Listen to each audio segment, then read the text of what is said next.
اللہ فرماتے ہیں اگر تم شکر ادا کرو گے تو میں تمہیں اور زیادہ عطا کروں گا۔ شکر گزاری سے نعمتیں بڑھتی ہیں اور زندگی میں برکت آتی ہے۔ نبی کریم نے فرمایا جو شخص دوسروں پر رحم کرتا ہے اللہ اس پر رحم فرماتا ہے۔ رحم دلی اور نرم مزاجی انسان کو اللہ کے قریب کر دیتی ہے۔ اللہ فرماتے ہیں بے شک ہر مشکل کے ساتھ آسانی ہے، اگر آزمائش آتی ہے تو اس کے بعد راحت بھی ضرور ملتی ہے، بس صبر سے کام لو۔ نبی کریم نے فرمایا مسکرا کر ملنا بھی صدقہ ہے۔ اچھے اخلاق انسان کو دوسروں کے دلوں میں جگہ دیتے ہیں اور اللہ کی محبت کا ذریعہ بنتے ہیں۔ اللہ فرماتے ہیں جو مجھ سے مانگتا ہے میں اسے ضرور عطا کرتا ہوں۔ دعا مومن کا ہتھیار ہے اور ہر مشکل کا حل اللہ کے در پر جھکنے میں ہے۔ نبی کریم نے فرمایا والدین کی خدمت جنت کے دروازے کھول دیتی ہے۔ جو اپنے والدین کے ساتھ نرمی اور محبت سے پیش آتا ہے اس کے لیے کامیابی کے راستے آسان ہو جاتے ہیں۔ اللہ فرماتے ہیں جو میری راہ میں خرچ کرتا ہے میں اسے کئی گنا بڑھا کر واپس دیتا ہوں۔ صدقہ نہ صرف مصیبتوں کو دور کرتا ہے بلکہ رزق میں برکت کا بھی ذریعہ بنتا ہے۔ نبی کریم نے فرمایا سب سے بہترین مسلمان وہ ہے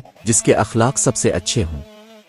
حسن اخلاق انسان کو نہ صرف دنیا میں عزت دلاتا ہے بلکہ آخرت میں بھی کامیابی کا سبب بنتا ہے۔ اللہ فرماتے ہیں جو مجھ پر بھروسہ کرتا ہے میں اس کے لیے کافی ہو جاتا ہوں۔ اللہ پر یقین رکھو وہ تمہاری مشکلات کو آسان کر دے گا اور تمہارے لیے راستے کھول دے گا۔ نبی کریم نے فرمایا سب سے اچھا انسان وہ ہے جو دوسروں کے لیے فائدہ مند ہو۔ اگر تم چاہتے ہو کہ اللہ تم سے محبت کرے تو دوسروں کی مدد کرو اور ان کے لیے آسانیاں پیدا کرو۔ اللہ فرماتے ہیں جو میرے بندوں کو معاف کرتا ہے میں اسے معاف کر دیتا ہوں۔ معاف کرنا دل کی پاکیزگی اور اللہ کی رضا کا ذریعہ ہے، اس لیے دل میں بغض اور کینہ مت رکھو۔ نبی کریم نے فرمایا جو شخص اللہ سے معافی مانگتا ہے اللہ اس کے گناہ معاف کر دیتا ہے۔ استغفار کو اپنی زندگی کا حصہ بناؤ تاکہ تم پر اللہ کی رحمت نازل ہو۔ اللہ کے ذکر میں وہ طاقت ہے جو دلوں کے خوف کو ختم کر دیتی ہے۔